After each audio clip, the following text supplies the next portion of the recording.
नमस्कार। कैसे हैं आप लोग? आशा करती हूँ सुखी होंगे, स्वस्थ होंगे। आज मैं आप लोगों को जो कहानी सुनाने जा रही हूँ, उस कहानी का नाम है ये रात कितनी लंबी है। ये कहानी जया जादवानी जी ने लिखी है। इस कहानी का एक भाग अपलोड हो चुका है, ये इसका दूसरा भाग है। अगर अच्छा लगे तो लाइक करिए, शेयर करिए और ऐसी ही और कहानियों के लिए मेरे चैनल को सब्सक्राइब करिए। चलिए, ये रात कितनी लंबी है कहानी का अगला भाग शुरू करते हैं। एक बार हम डरे थे। सारा घर बहुत बुरी तरह थर थर काँप रहा था। हम भीतर से काँप रहे थे। गुरु अर्जुन देव सिंह जी का शहीदी पर्व था, सारे पटियाले में सबसे बड़ा। शहादत के दूसरे दिन पंचमी होती है। दिन भर लंगर चलता रहता है। उस दिन कर्फ्यू लग गया सारे पंजाब में। सारे गुरुद्वारे बंद हो गए। कोई भी आदमी बाहर नहीं निकल सकता था। हजारों लोग जो गांव से आए थे वहीं फंसे रह गए। उसी रात हरमिंदर साहिब पर अटैक हुआ। पटियाले के दुख निवारण साहब पर भी। लगभग सारे गुरुद्वारों में एक ही समय। हम सब छत पर सोए थे। फायरिंग की आवाज़ आती रही। बचाओ बचाओ की चीख पुकारें भी। छत पर इतनी तेज रोशनी कि जैसे दिन हो। गोलियों की, ट्रकों की, लोगों की चिल्लाने की आवाज़ें। हम तुरंत नीचे भागे।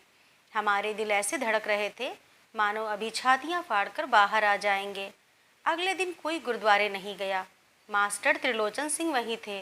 उन्होंने सबको एक हॉल में बंद करके उनकी सुरक्षा की। मास्टर त्रिलोचन सिंह की बड़ी इज्जत है हम सबके मन में। पंजाबी टीचर हैं। अपनी आधी तनख्वाह गरीबों की सहायता में लगा देते हैं।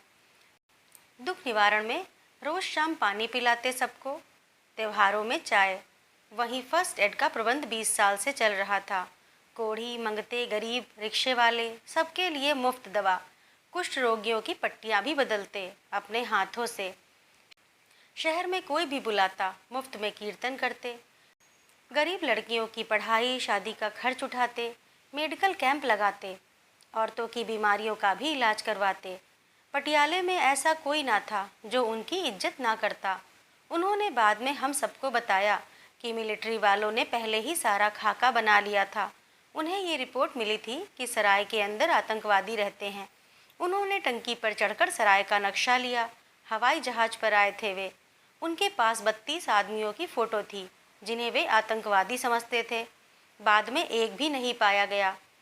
वे बताते हैं रात 12-1 बजे के करीब एक लाल गोला आसमान में चलाया जिसने दिन जैसी रोशनी कर दी। मिलिट्री वालों ने पोजीशन ले ली। 5-6 ग्रुप बनाए। एक ने सराय पर हमला किया, सबसे बड़ा, जहां लोग बंद थे। एक ने सरोवर पर, एक ने गुरु ग्रंथ साहिब पर। बाकी हमले पीछे से हुए। किसी ने कहा वाहे गुरु। उसे गोली मार दी गई। सराय में कोई नहीं बचा। लंगर में भी बहुत से लोग मारे गए। 1000 के करीब सरोवर के ऊपर थे। हमने सबको लिटा दिया। हमने कहा हम सरेंडर करते हैं। उन्होंने 600-700 लोगों को पकड़ लिया। 7 दिन उन्होंने ना किसी को अंदर आने दिया, ना बाहर जाने दिया, ना लाशों को किसी को दिखाया। उन्होंने ट्रकों में लाशें डाली और मॉडल टाउन क्रिमिनेशन ग्राउंड में ले जाकर फूंक दी। जब उनकी याद में अखंड पाठ साहब करवाया गया तो मिलिट्री वाले उन्हें पकड़कर ले गए। बोले कहो कि जो मारे गए गलत आदमी थे, उन्होंने हिंदुओं को मारा है। मास्टर जी ने साफ इनकार कर दिया। उन्हें बहुत मारा पीटा कि पाठ मत करो। पाठ फिर भी चलता रहा। बाद में उन्हें छोड़ दिया गया। इसके 5 महीने बाद इंदिरा गांधी की हत्या हो गई। इसके बाद जो हुआ सब जानते हैं। जिस जिसने भी हमला किया 160 दिन से ज़्यादा कोई जिंदा नहीं था, ये उनका मानना था।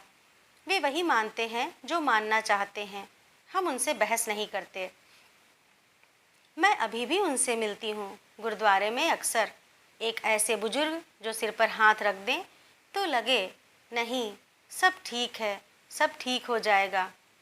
आदमी को सहना आना चाहिए, पर क्या सचमुच ये सब इसीलिए तो नहीं हो रहा है कि हमें सहना आ गया है। हम अच्छी तरह जानते हैं कि हमारी शादी ही माँ की समस्याओं का समाधान है। जब वे किसी बात पर हमें मारती, हिटलर की आत्मा उनमें प्रवेश कर जाती।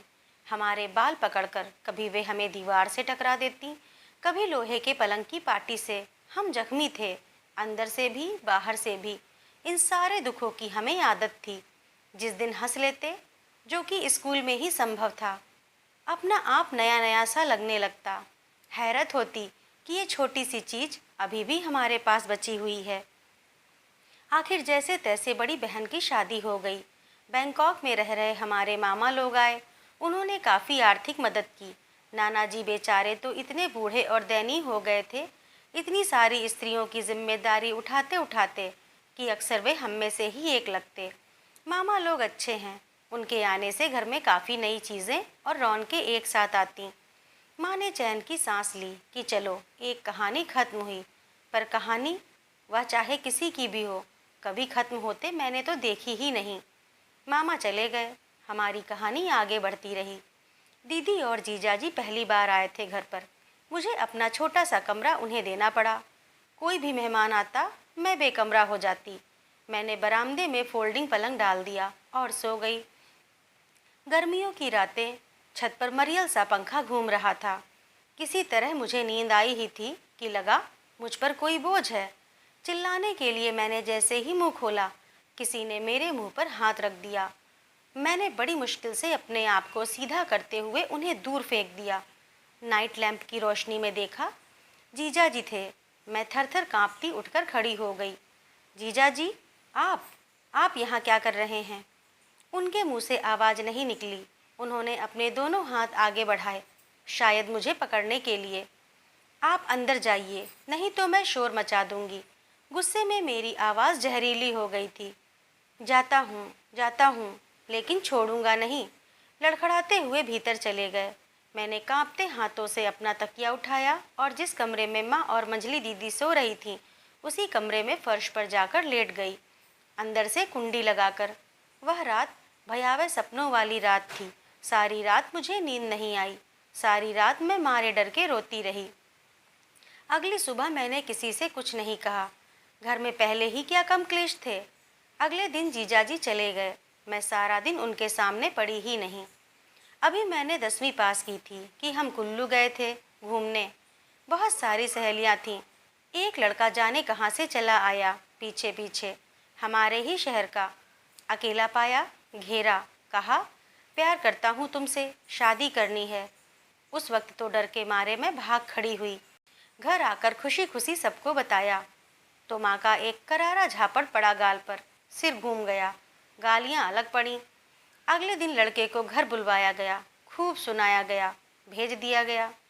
हिम्मत नहीं हारी उसने, फिर भी मेरी दोस्त से दोस्ती कर ली।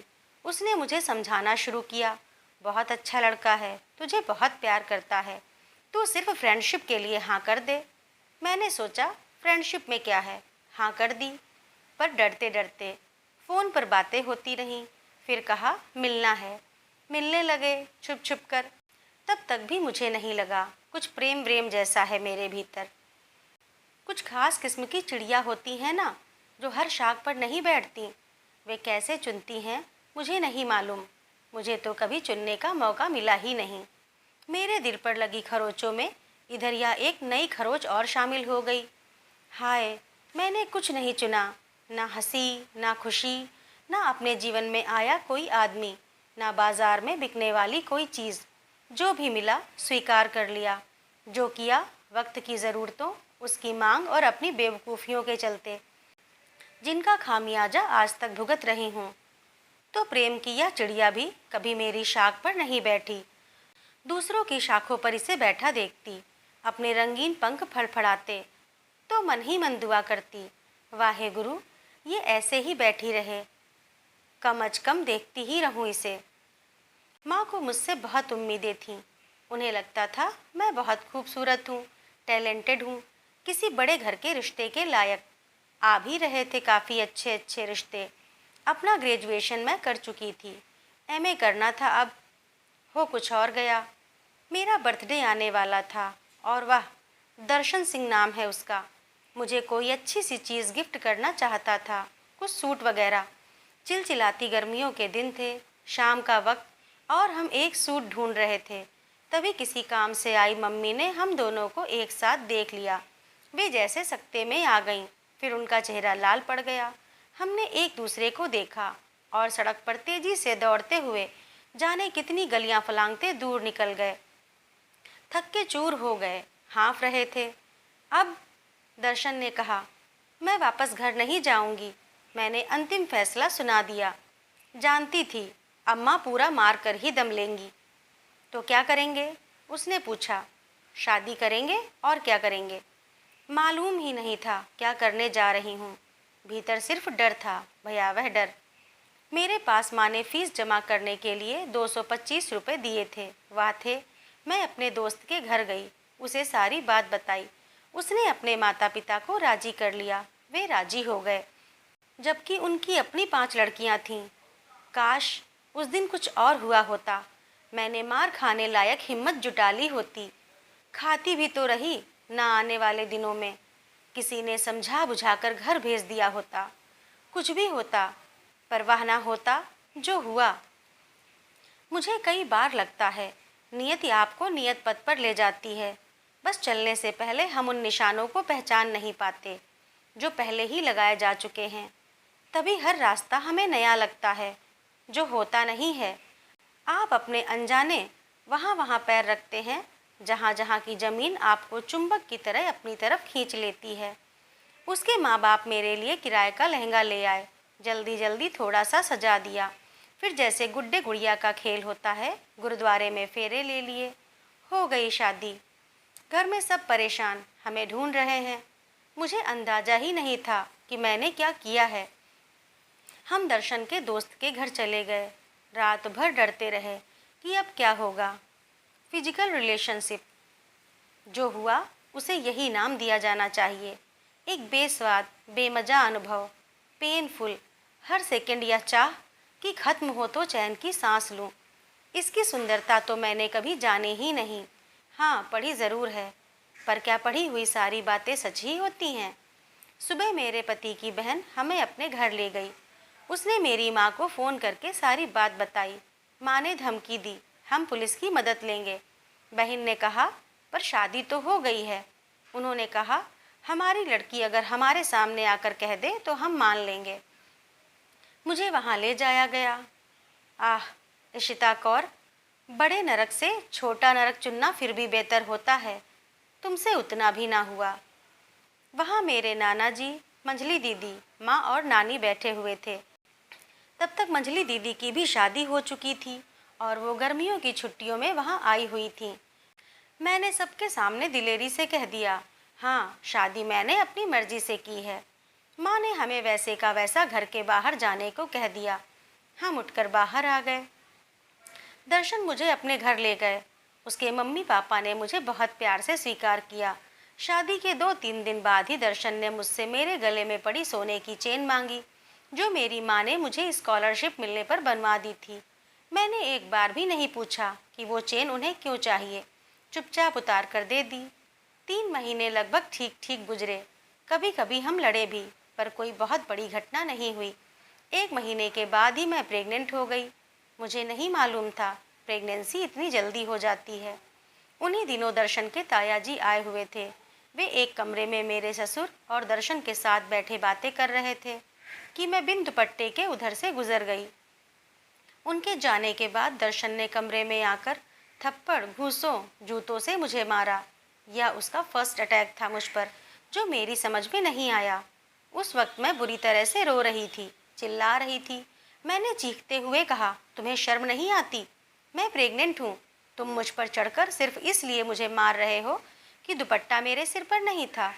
वह गालियाँ बकता हुआ बाहर चला गया। जब मैं रो रो के थक गई तो कमरे से बाहर निकली। मेरे ससुर जी ने मुझे देख लिया। क्या बात है बेटा? कुछ नहीं पिताजी, मेरे पेट में दर्द हो रहा है। मैंने झूठा बहाना किया। तुझे डॉक्टर के पास ले चलूं? उन्हें शायद विश्वास नहीं हो रहा था। नहीं पिताजी, अब ठीक है, ठीक हो जाऊंगी। फिर भी वे तुरंत बाजार गए और मुझे दवा ला कर दी। यह मेरे मार खाने के दिनों की शुरुआत थी। इधर माँ ने मुझे माफ़ कर दिया था, वापस बुला लिया। गई कि चलो कुछ दिन चैन की सांस लूं। चैन? नानी माँ ने सबसे पहले पूछा, तुझे वहाँ तीनों वक्त खाना मिल जाता है? ये तूने क्या किया? अपने आप को देख, उसको देख। क्या है उस घर में? 1 बार, 2 बार, 3 बार, हर बार यही सुनना पड़ता। ठीक है, उसमें बहुत कमियां हैं। लेकिन फिर भी वह मेरा पति है। मुझे लगता था एक दिन सब ठीक हो जाएगा, यह जाने बिना कि ठीक माने क्या।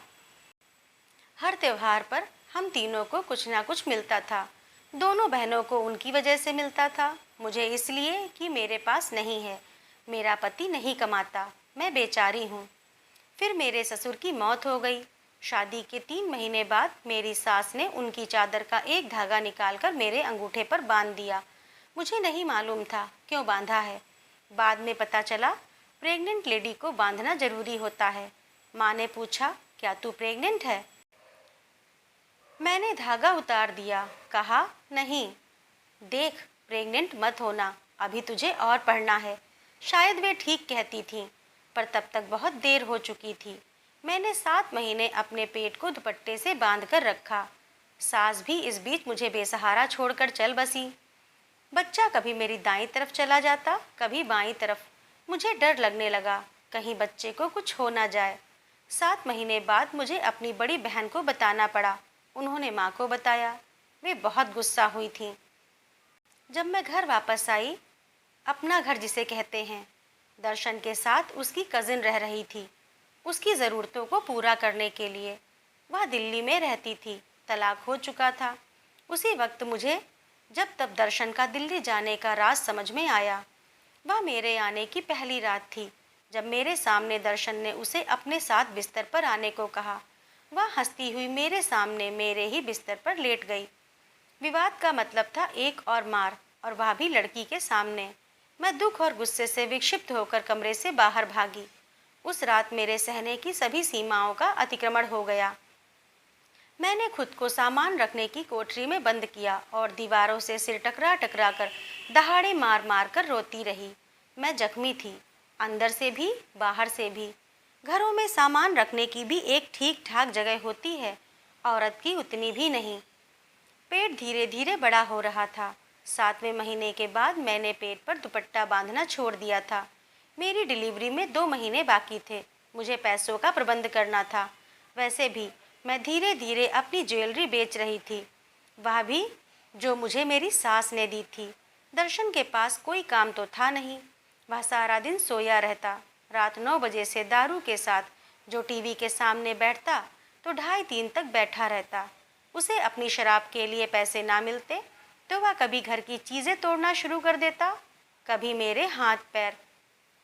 उस वक्त मैं कोई रिस्क नहीं ले सकती थी, जो मांगता चुपचाप दे देती। मेरे पास मेरे आखिरी ईयर रिंग्स बचे थे। 1700 में बेचकर मैंने अपनी डिलीवरी के पैसों का इंतज़ाम किया। आखिर वह दिन आ गया, लेबर पेन का वह वक्त। दर्शन शराब के नशे में धुस सो रहा था। मैंने अपनी पड़ोसिन की मदद ली, जिसके बच्चे को मैं पढ़ाया करती थी। पिछले कुछ महीनों से मैं छोटे छोटे बच्चों को ट्यूशन पढ़ाया करती थी। एक बार इसी के हस्बैंड से बात करने पर दर्शन ने मुझे मारा था। मैं किसी भी पुरुष से बात करती तो वह पूछता, तेरा उससे क्या रिश्ता है, जबकि वह सब मेरे काम का ही हिस्सा था। कोई अपने बच्चे की बाबत पूछने आता तो मैं क्या कहती, मुझे आपसे बात नहीं करनी। हम सरकारी अस्पताल पहुँचे। वह मुझे एडमिट कराकर अपने घर लौट गई। उसने मेरी माँ को फ़ोन करके बता दिया। माँ 2 घंटों के बाद पहुँची, जबकि मैं वहाँ सदियों से छटपटा रही थी। नर्सों और दाइयों की उपेक्षा का शिकार हो रही थी। उन्हें यह अच्छी तरह से मालूम होता है कि कहाँ से क्या मिलेगा, वे उसी तरह से व्यवहार करती हैं। यह बात मुझे समझ नहीं आई कि औरतें अपने दर्द को साझा क्यों नहीं समझती, जबकि हम सब कमोबेश एक जैसा दर्द जीते हैं, फिर भी ऐसा दिखाते हैं जैसे दूसरे से बेहतर हैं। अपनी किसी काबिलियत की वजह से नहीं, सिर्फ इसलिए कि इत्तेफाकन उनके पति अच्छा कमाते हैं, उनके पास पैसा और दूसरी सुविधाएं होती हैं। जब वे आईं, मैंने आंसुओं और कराहों से भीगा चेहरा उनकी तरफ किया। उन्हें थामने को अपना एक हाथ आगे बढ़ाया। वे मेरे सामने रखे स्टूल पर बैठ गईं। देखा कैसा होता है दर्द, ऐसा ही दर्द मुझे भी हुआ था जब मैंने तुझे पैदा किया था, और तूने मुझे क्या दिया। यह उनके आने के बाद का पहला वाक्य था। मैंने बाहर आती अपनी हिचकियों को अपने अंदर खींच लिया। हवा में झूलते हाथ से लोहे के पलंग की पाटी पकड़ ली। मैं अपने मन में पाठ करने की कोशिश करने लगी। शब्द मेरे होठों तक आते आते बिखर जाते। या तो उन पर हिचकियों की मार पड़ती या वे आंसुओं में बह जाते। मेरे पास सिर्फ जख्म थे, मेरे नंगे शरीर पर, नंगी आंत पर, नए पुराने, ताजे, उधड़े सिए, हर किस्म के जख्म, किस्म किस्म के जख्म। वह पूरी रात, कयामत की रात गुजर जाने के बाद सुबह मैंने एक बच्ची को जन्म दिया। माँ ने उपेक्षा से उस मांस के जीवित लोथड़े को देखा। वाहे गुरु, फिर लड़की, किन पापों का दंड दे रहा है तू? उन्होंने उसे मेरी बगल में लिटा दिया उपेक्षा से। मैंने उसके सिर पर अपना हाथ रखा। वाहे गुरु, इसे ऐसा एक भी दिन मत दिखाना जैसे मैंने देखे हैं। मैंने उसके माथे पर अपने होंठ रखे और उसे चूम लिया। वह मेरे मैं का हिस्सा थी। अभी तक मैं अकेली थी, उसने आकर मेरा हाथ थाम लिया। 3 दिन रहे हम वहाँ। कोई मेरे लिए ना अच्छा खाना लाया, ना कोई मिलने आया। मैं उधार की रोटी खा रही थी। मैं लौट आई फिर उसी दुनिया में, फिर उसी तरह जीने के लिए। कभी कभी जहर के आखिरी प्याले की तरह मैं इस दुनिया को पीती। मुझे लगता अब यह खत्म हो जाएगा और मुझे इस यातना से मुक्ति मिलेगी, पर ऐसा होता नहीं और मुझे हर बार यही प्याला पीना पड़ता। मनुष्य को कोई भी यातना नहीं मार सकती, वह हर बार लौट आता है, फिर नई तरह से शुरू करने की चाह में, जानते हुए भी कि कुछ भी नई तरह का नहीं होगा। हम अभिशप्त हैं बार बार वही जीने के लिए। घर लौटे तो क्या था वहाँ? मैंने 3 महीनों के लिए पढ़ाना बंद कर रखा था। खर्च कैसे चले? मेरी छातियों में दूध नहीं उतर रहा था। बच्ची जितनी देर जागती, रोती रहती, उसके होंठ नीले पड़ जाते। तब मैं पानी में चीनी डालकर उसे पिलाती। ले, दूध पी ले, दूध पी ले। कहना पड़ता है बार बार, अगर वह चीज़ जो आप दे रहे हैं ना हो आपके पास। कुछ भी तो नहीं था मेरे पास। वे दिन जब समय भूखे खूंखार कुत्ते की तरह आप पर टूट पड़ता है, आपकी बोटियां चबाने लगता है। आप सोचते हैं आधे में ना फेंक दे, पूरा ही खा ले एक बारगी तो मुक्ति मिले। मुक्ति। दर्शन अपनी हरकतों की वजह से इतना बदनाम था कि कम ही लोग आते हमसे मिलने। जो भी आता मेरी वजह से। मैं बच्चों को प्रिय थी। उनकी माएँ कभी कभी आकर कहती, जो हम सालों में ना कर पाते आपने महीनों में कर दिया। हमारा बच्चा आपको छोड़कर कहीं जाना ही नहीं चाहता। सोचती क्या किया है मैंने? अपने लिए तो कभी कुछ कर ही नहीं पाई। इतने सालों बाद भी कोई 5 रुपए दे जाती तो सोचती चलो 2 वक्त की दाल का प्रबंध तो हो ही गया। सारे डिब्बे खाली पड़े थे, दाल के, चावल के, आटे के। 11 दिन बाद माँ ने बुला लिया। घर में पंजीरी बनी जो डिलीवरी के बाद औरतों को खिलाते हैं। खुशी हुई कि कोई पहली बार मेरे लिए कुछ कर रहा है, पर वह मेरे लिए नहीं थे। डिब्बा भर के मंझली दीदी को भेज दिया गया। उसने कहलवाया था, माँ सर्दी बहुत है और मेरा मन पंजीरी खाने को कर रहा है। घर में बच्ची को कोई नहीं उठाता था। कहते ये रोती बहुत है, हम नहीं उठाएंगे। मुझ में ताकत नहीं थी, फिर भी सवेरे जल्दी उठकर मैं घर के सारे काम करती। वहाँ रहने की कीमत जो चुकानी थी। आखिर 1 महीने के बाद मैं वापस आ गई। जैसी गई थी वैसी नहीं, कुछ खरोचे और लगवाकर। दर्शन बड़े मज़े से उस लड़की के साथ घर पर रह रहा था। कभी उसने मुझे बुलवाने की कोशिश नहीं की। पता नहीं वे क्या बनाते खाते होंगे। घर में तो कुछ है ही नहीं। मुझ में ना विद्रोह की ताकत बची थी उस समय, ना इच्छा। मैं चुपचाप बच्ची को लेकर अपनी कोठरी में चली गई। जितने दिन वह रहती, मैं उनकी नज़रों से अदृश्य रहने की कोशिश करती। अगले ही दिन से मैंने ट्यूशन शुरू कर दिए। जो पहला एडवांस मिला, घर का राशन और बच्ची के लिए दूध ले आई। मैंने डांस और क्लासिकल म्यूज़िक में भी डिप्लोमा किया था। मेरी आवाज़ में कुछ था जिसे मैं दुख कहती थी, दूसरे कशिश। डांस तो मैं इतनी जल्दी कर नहीं सकती थी, काफ़ी कमज़ोर थी। म्यूजिक सिखाना शुरू कर दिया। जब मैं गाती सारे बच्चे मंत्रमुग्ध हो जाते। मेरा पसंदीदा गीत था शिव कुमार बटालवी का, जिसे जाने कितनी रातों मैंने रो रो कर गाया था, सिर्फ अपने लिए। गमा दी रात लम्मी ए जा मेरे गीत लम्मे, न बैड़ी रात मुक दिए न मेरे गीत मुक देने। खैर, इस तरह से मैं तीनों वक्त खाने का और बच्ची के दूध का इंतजाम करने में सफल रही। धीरे धीरे मेरे पास उन लोगों की कतार आनी शुरू हो गई जिनसे मेरे प्रसव के दौरान दर्शन ने अपनी शराब और रोटी के लिए कर्ज लिया था। लोगों ने भी सोचा होगा, कहाँ जाएंगे, मैडम पढ़ाती हैं। अब वे भी चुकाने शुरू किए। महीने के अंत में हाथ फिर खाली का खाली। 3 ही महीनों बाद मैंने स्कूल में नौकरी कर ली। मैं सुबह 4 बजे उठती, दोनों वक्त का खाना बनाती, 6 बजे घर से निकल जाती। 12 बजे मुझे एक हॉस्टल में ड्यूटी देनी होती, जिसका मुझे 1000 रुपये अतिरिक्त मिलता था। शाम 6 बजे घर आती तो ट्यूशन के बच्चे इंतज़ार करते मिलते। 8 बजे तक उन्हें पढ़ाती, फिर रात का खाना, बच्ची को संभालना और दूसरे कई काम। दिन में बच्ची को संभालने के लिए मैंने 10-11 साल की एक गरीब लड़की को रखा हुआ था, जिसके खाने पीने, कपड़ों और घरेलू पढ़ाई का प्रबंध मैं करती। दर्शन दिन भर घर पर रहता। रात 9 बजे से उसकी टीवी और दारू चालू हो जाते, जो 2:30 बजे तक चलते। टीवी के शोर में मैं सो ना पाती। 1:30-2 बजे रात उसे अपनी बेटी के लिए प्यार जागता। वह सोई हुई बच्ची को अपनी गोद में उठा जगा देता। मेरी पुत्र, मेरी जान। वह डिस्टर्ब होकर रोने लगती। अब मुझे फिर सुलाना होगा। रात 2 बजे वह मुझसे कहता, उठो, मुझसे बात करो। मेरे लिए सोने का समय ही कितना होगा। सुबह 4 बजे मैं अपना टूटा बदन लेकर फिर उठती, एक नई जंग के लिए। हम दोनों के बीच बहुत लड़ाइयाँ होती थीं। जाने कितनी बार डिप्रेशन में मैंने अपने कपड़ों को फाड़ा होगा। जाने कितनी बार अपना सिर दीवार से टकरा टकरा कर खुद को घायल किया होगा। जमीन पर बैठकर चिल्ला चिल्ला कर रोती थी मैंने गलती की, हाँ मैंने गलती की, पर मुझे अभी और कितनी सज़ा मिलेगी, कितनी। तकिए में मुंह गड़ाकर मैं चिल्लाती थी, रोती थी। वह सब असहनीय था। एक बार मैंने अपने कपड़ों तक को आग लगा दी थी, फिर भी बच गई। सजाएं बाकी थी ना, इसलिए। धीरे धीरे मेरा डिप्रेशन और बढ़ने लगा। मुझे दौरे पड़ने लगे, गुस्से के, रोने के, चिल्लाने के। मुझे हर चीज़ से नफरत होने लगी।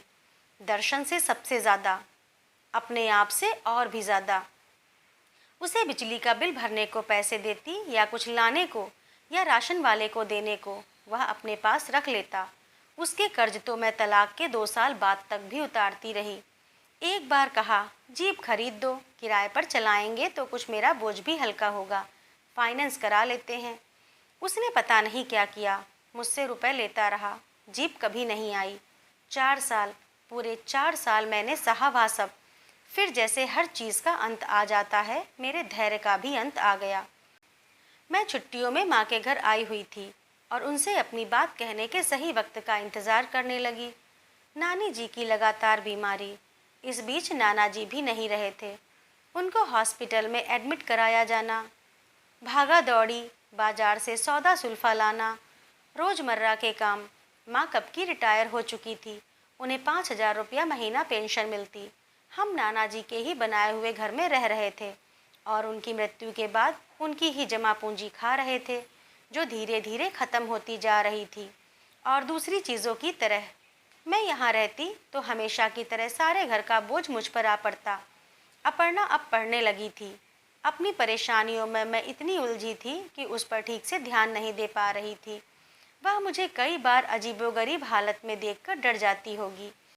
आखिर एक दिन मैंने माँ से कह दिया, मैं वापस नहीं जाऊंगी वहाँ, मुझे तलाक चाहिए। जाने उन्हें मेरी ज़रूरत थी इसलिए, या दर्शन शुरू से ही उन्हें नापसंद था, उन्होंने जरा भी विरोध नहीं किया। मैं अपनी रोटी तो खुद कमा खा रही ही थी, अक्सर उनकी भी मदद करने लगी। उन्होंने अमेरिका फ़ोन करके अपने भाइयों को सारी बातें बताईं। उनका जवाब था, अगर इशिता नहीं चाहती तो वहाँ मत भेजो उसे। इंडिया में यह बड़ी बात होगी, यहाँ आम बात है। लोगों की मत सोचो, उन्हें धीरे धीरे आदत पड़ जाती है, जैसे हमें पड़ जाती है, कैसे भी जीते चले जाने की, उम्मीद ना छोड़ने की। और तलाक के लिए पेपर तैयार कर लिए गए। मैं 1 साल से यहीं थी, माँ के घर। मेरे आने से उन्हें काफ़ी आराम हो गया था। रूटीन तो अब भी वही था। अपर्णा अब भी उपेक्षित। जितनी देर घर में रहती, नानी माँ की डांट खाती रहती। जितनी देर स्कूल में रहती, अपनी टीचर की। मैं घर में इतना कम वक्त रहती कि उस पर ध्यान ही नहीं दे पाती। इन सारी चीज़ों के अलावा मुझे एमए भी करना था।